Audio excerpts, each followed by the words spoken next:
Potential কাস্টমারদেরকে convince করা বা তাদেরকে ক্লায়েন্টে কনভার্ট করার কিছু টিপস শেয়ার করছি আজকে।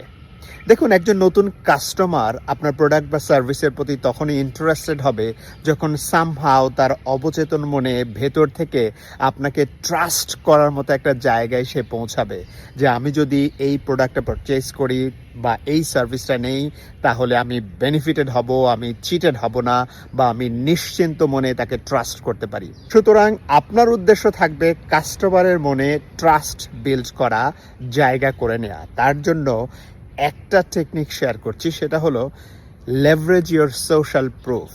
এটা কিভাবে করতে হয়?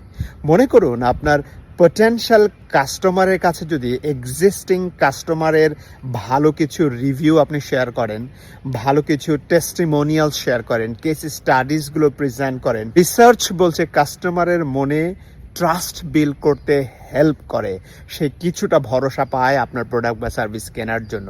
তার মানে আমি যদি তার কাছে বিক্রি করতে চাই, প্রথম কন্ডিশন হলো তার মনে ট্রাস্ট বিল্ড করতে হবে, সেজন্য একটু ভরসা পায়, কনফিডেন্স পায় আমার প্রোডাক্ট বা সার্ভিসের ব্যাপারে, আমার কোম্পানির ব্যাপারে, আমার ব্যাপারে। আর এটা করার জন্য আমার সাকসেস স্টোরিজ, আমার রিভিউজ, আমার টেস্টিমোনিয়ালস, কেস স্টাডিজগুলো ভালো কাজ করে। একটু শেয়ার করে দেখুন, রেজাল্ট আসবেই।